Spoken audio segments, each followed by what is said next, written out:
every one of us has a why. It is our birthright, if you will, which is, you may not know what it is, but every one of us has one. And that is because we are all the products of our own upbringings, right? We are the sum total of the lessons we learned and the experiences we had during our youth. And your why is fully formed probably by your mid to late teens. And you are who you are. And the rest of our lives simply offer us an opportunity to make decisions that we may live in balance with our why. And we know what it feels like. It feels like flow. It feels like I got this. It feels happy. It feels confident. It feels joyful. Where when you're out of sync with your why, it feels like stress. It feels like anxiety. And we can control for that, you know?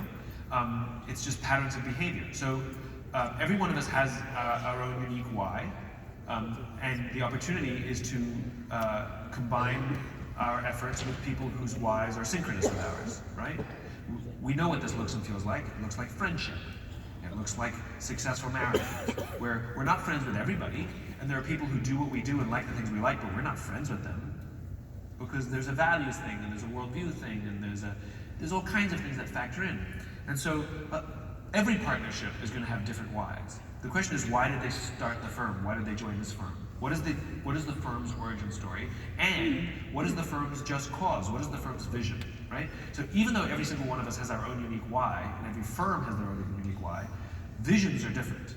A vision of the future. There's only a very, very small percentage of the population that is visionary, right? Not everybody is Steve Jobs and Martin Luther King. And so this, a young generation puts tremendous pressure on themselves to, what is your vision? You don't have to have one, but you do have to find one. You can latch onto someone else's vision and make it your own. And when a firm has a vision, what you want to attract people whose whys help advance that vision, right? Or, in other words, we come with common purpose. So it's very, very, very important for organizations to clearly express their just cause, the world that they imagine that does not yet exist, that we will commit our efforts to help build. A vision is not to be the biggest firm with the highest quality X. The vision is not to offer our client the best possible product. That's not vision. That's we talked about at the beginning. That's literally nothing. Vision is, I have a dream that one day little black children will hold hands in the playground with little white children. That's a vision. Steve Jobs had a vision that he imagined a time in which individuals could stand up to Big Brother, and one day even an individual could compete with a major corporation. Notice that has nothing to do with computers. The computer was the perfect tool he saw to advance his vision. So what is the vision? What is the world you imagine that you view your profession as essential at helping advance that vision, right? And when you start talking about that, you start to attract people whose why then contributes to the building of that vision. And what was the second part? People with the middle management, the small firm that may not have the resources for... Where should they turn? Right. What should they think about and do? We are so lucky to be living in a day and age like today because there's so much available online for free. Or you can buy a book, you know? I'll tell you a quick funny story. I had a meeting, and you know when you go have a meeting and you're waiting in the foyer to go to your meeting and someone comes to get you and you make this hallway talk. It's because it's too uncomfortable to just be quiet. And so we just like have nonsense talk to get to the meeting.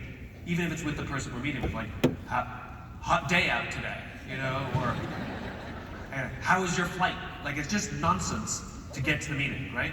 So the person I was meeting with came to get me from the foyer, and we're walking to his office, and we have hallway talk. And his hallway talk says, hey Simon, I had everybody in my office read your book.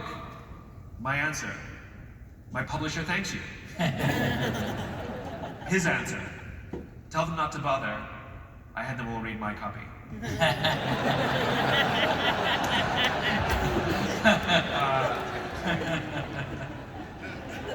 The point is, total book sales won, but the impact was huge.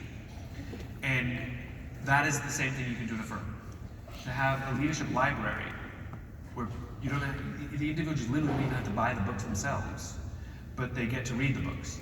And what I've seen in smaller firms, the way that they've done it, is they have book club, where actually everybody does have the book, and everybody reads a chapter, and then every single week, they come for 1 hour and discuss the chapter as a group. I've also seen it done with TED Talks, where they'll take a TED Talk, somebody gets to choose one that they like, and then they spend, that's 18 minutes or less, and then they spend the rest of that hour talking about it. And somebody reads an article, and they share the article. There's very organic ways that are very inexpensive that we can hobble together our own leadership training. And for people who are really interested in the subject, very often can volunteer and put together a small curriculum. And then you start experimenting with new ways of giving feedback, new ways of doing 360s, for example. Small firms experiment when somebody has interest. So I think small is not an excuse. In fact, I think it's sometimes easier in a small firm because we actually know each other and care about each other because we're in such close-knit quarters. There are serious questions in here